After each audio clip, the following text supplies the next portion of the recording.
Welcome to episode 425 of Salcedo Paranormal, and tonight I am sharing true paranormal stories from the web.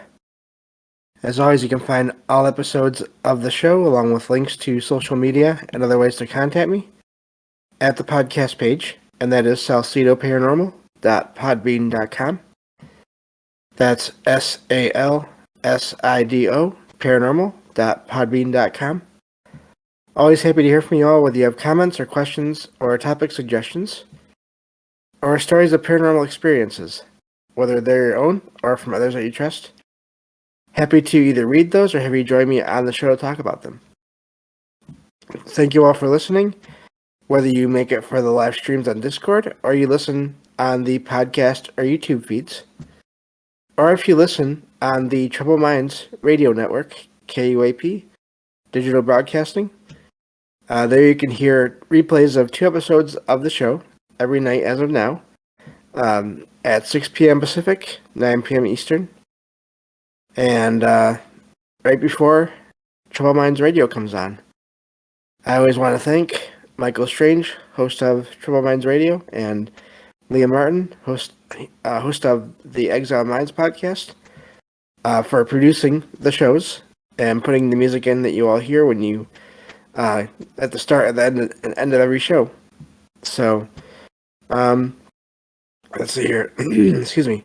If you'd like to support the show, there are some different ways to do that. You can either share the show and or rate and review the show on your podcast platform of choice. You can also find some books that I've written, paranormal fiction and nonfiction, over on Amazon. And then I have direct donation links as well for PayPal and Venmo and Patreon.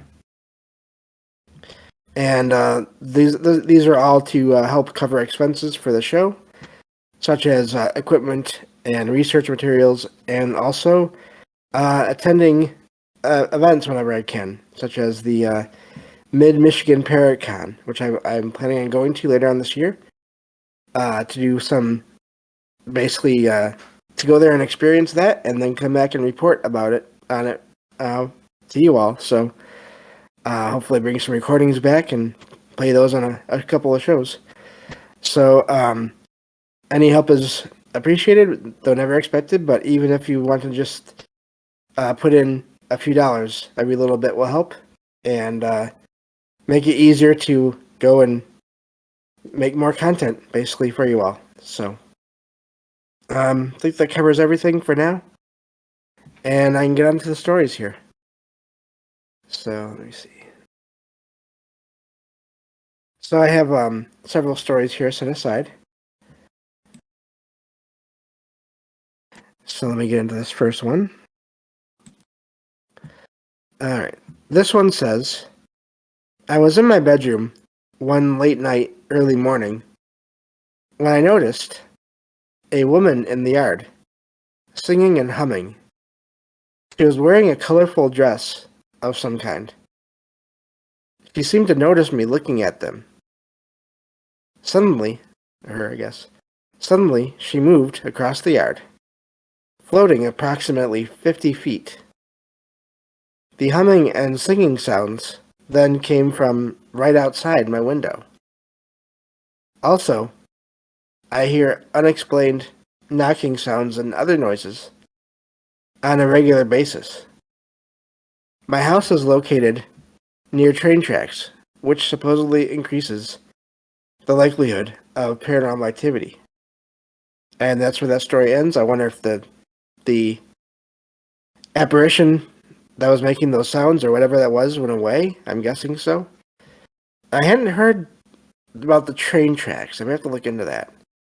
I mean, I can understand in a way that's basically metal lines that you have going across all kinds of land, and you have trains going across them in a lot of cases. Like maybe there's energy left over from all that going on there. I don't know, but yeah, neat story there. I'm glad nothing else happened with the writer. I'm wondering, they don't really give a sense as to if this figure was menacing or not, or I don't know. Maybe there was nothing like that going on, which is hopefully the case.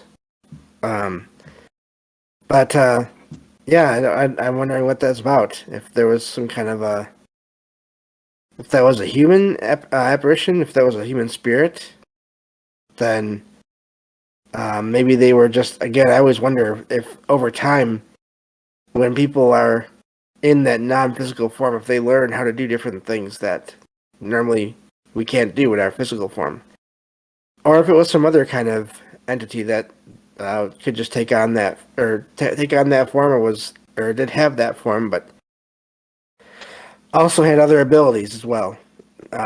Always hard to tell with those kinds of stories, but very interesting. I wonder uh, what kind of if they're. I wonder what they were singing or humming.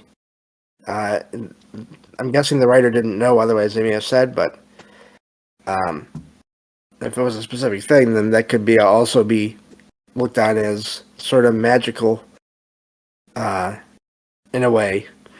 Maybe again going back to those abilities. So, but that's the first story, and let me check on the chat here. But yeah, I don't know with that story there. I can see how that'd be frightening, but also, again, hopefully it never happened again. So, wonder if it was just someone passing through. All right, moving on to this next story here. This is a fairly short one, but we'll see how it goes. It says, a few months ago, in the kitchen of our house, I was with my wife and mother when we heard my name being called. The voice seemed to come from right outside the window, which leads to the closed-off backyard. Despite being a skeptic, I consider the possibility that it wasn't our imagination, since both my wife and mother also heard the same thing. I am looking for other opinions to understand if it could be a shared imagination or a paranormal experience. That's where that one ends. I don't know. I've always had a hard time with that shared. They don't say the word necessarily, but they say imagination, but shared hallucination thing. Because just from what I've heard, a lot of times people don't have the same, hear or see the same things. And then it'd be a matter of figuring out why they were all hallucinating at the same time. I don't really buy that, but I don't know. So it seems paranormal to me. The question then is who was doing that, who was calling the writer's name, and why, and how did they know the writer's name? It doesn't sound like the writer recognized the voice. I'm guessing, so, but hard to tell. It's amazing. It's good that the writer's wife and mother were there and both heard it as well. It can be hard sometimes, especially with, I think, things like that where it's just a real quick experience. If you're on your own, unless you have several of these experiences, and even then, I think in some cases, you can wonder about sort of the possibility of it being all in your own mind somehow. But also, there's the idea of energy that people project, that it could be something paranormal in a way, but still could be coming from the person themselves. So that's why this is so difficult to figure out. But see here. So yeah, that's a short one, but thought it was neat that there was witnesses there to the whole thing. This third story says, my boyfriend and I are considering going through a sleep study. My boyfriend's glasses went missing from their usual spot and were found on my bedside table. Both my boyfriend and I witnessed him placing the glasses on his side of the bed before we fell asleep. And we both woke up around the same time. Similar incidents with random objects have occurred in our current home as well.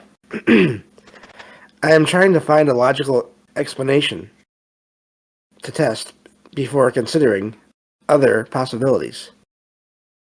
I have experienced setting something down, falling asleep, and finding it in a random place while my partner remains asleep the entire time.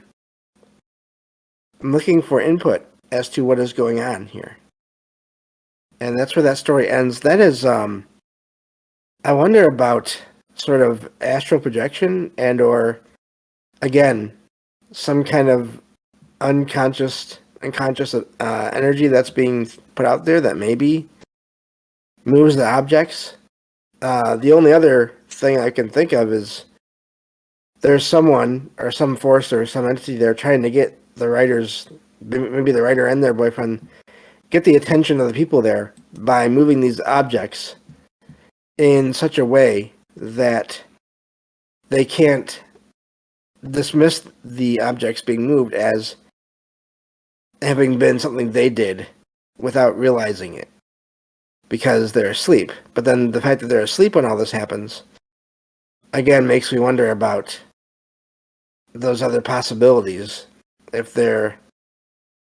But then again, I would think they would eventually remember having a dream of some kind of out-of-body experience and moving the items, but then again, also, why would you move the items? So, I don't know. I lean more towards it being some other consciousness doing these things, and to get attention. But I have no idea why the attention is desired there, or if it's supposed to be a message of some kind. But again, when it's something like that where there's nothing else going on, it's hard maybe to interpret the message.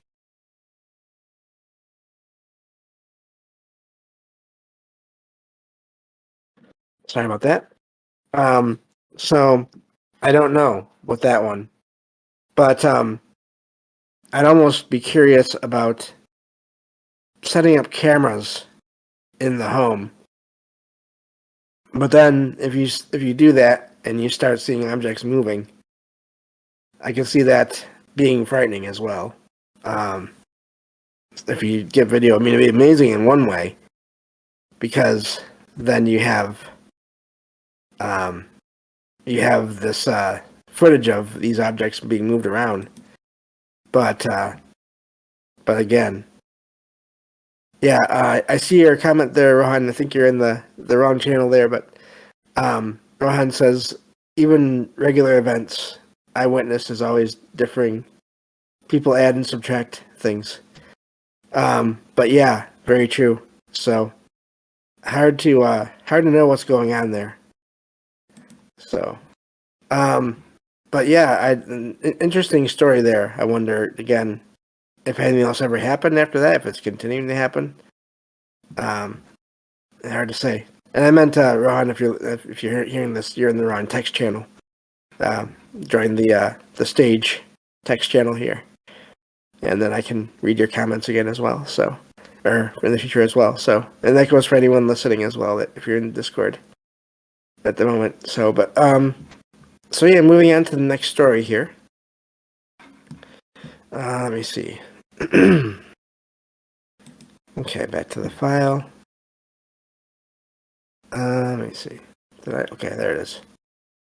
This one says, I had a strange experience at the movie theater during my senior year in high school. I worked part-time for the closing shift at this theater in a college town. The theater had satellites, in quotation marks, smaller concession stands that were never used or even renovated. One night, while closing the theater alone, I noticed the light to one of these concession stands was on. I decided to check it out, thinking that someone had accidentally left the light on. When I opened the door, I found the concession stand was fully operational, with lights and a spinning slushy machine, and a man wearing a different uniform. I asked the man what he was doing here or there, and he responded as if that was where he was supposed to be. Creeped out, I realized he was wearing the old theater uniform. So I questioned him about that. He stared at me with an empty smile, making me feel frozen in place. I blinked, and the man disappeared. Everything returned to normal. And I'm guessing they mean that none of the lights were on and the slushy machine was not working. It says, I informed my group chat about the incident, but I was not taken seriously, of course. I put in my 2 weeks' notice as I was leaving for college. More than a year later, this encounter still haunts me, especially the unsettling look that the man gave me. And that's where that story ends. So, to me, more than almost any other story I've found over the last couple of years, that seems like some kind of a time anomaly where the current employee met very possibly one of the older employees. It wasn't a ghost. It wasn't a spirit. It was just there was these two people that met somehow through some anomaly that happened just in that one small spot in that theater, and encountered each other for just a minute, and it probably, I would guess, freaked out the guy as well. I wonder now if there isn't some guy from who knows how far back that has the story about how he was at work one day at this concession stand that was open in his time when someone opened the door to the place on him and walked in wearing a different uniform and started questioning him about it. And the way it just all vanished and then returned to normal. I don't know if the slushy machine was still there, if everything was still there, if objects other than the man also vanished. The writer doesn't say, but I wouldn't be surprised. But amazing story there. I really wonder about those kinds of cases. I'm waiting, hopefully, for it someday, and who knows when this will happen. But I'm really waiting for some point in time, someday, when, whether it's this show or another show, where one person writes in or calls in and says or gives a story similar to this, where they were at their job and they met someone else there that was wearing an older version of the uniform, or a different version of the uniform at all anyway. And then you get another submission or call at some point later on where it is that person that the caller A or whatever, it's caller A that caller B is talking about. So you have both sides of the equation there. I think it's possible, and I think it will probably happen someday. It's just a matter of when. But amazing story there. I'm glad nothing else happened, although I wonder about that location as well. I wonder if that's going to keep happening, or if it's ever happened before. Again, if it happened to this random guy that was working there some years ago. So, really amazing story there. I wanted to share that one for sure. And, but yeah, let me see here. I think I have time for one more story.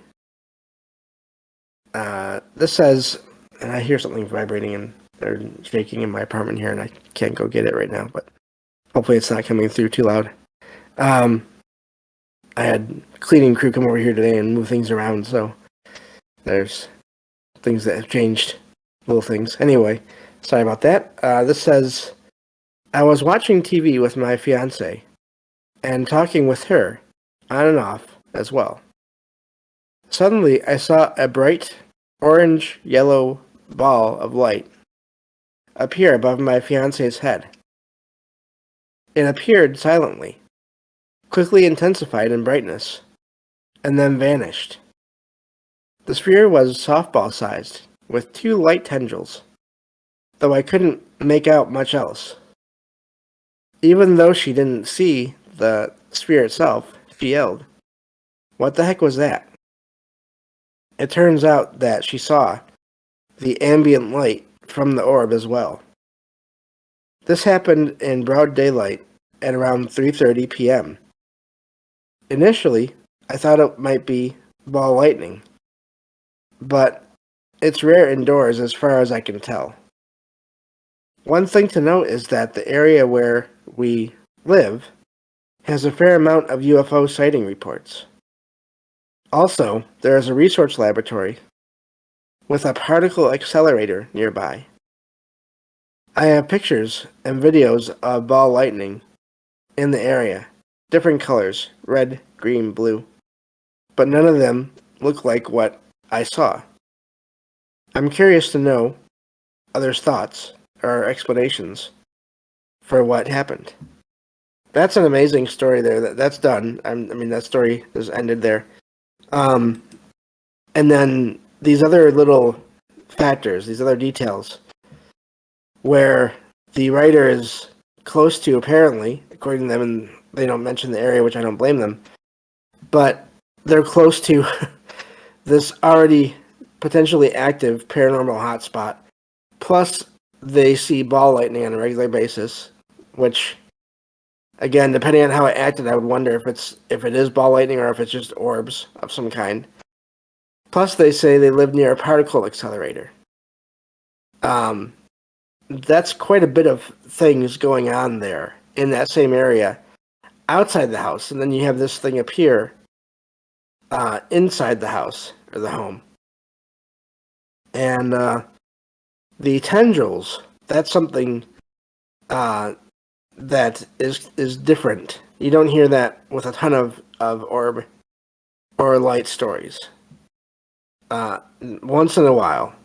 I think I've heard that more with the different shadow spheres or blobs before than I've heard with the lights, actually. You can't really quote any numbers or anything like that, but just going off of what I can think of right now. And I wonder, did the wife generate it, or the fiancé, said in the article, or the story there, did the wife, I almost did it again, did the fiancé generate the energy themselves somehow?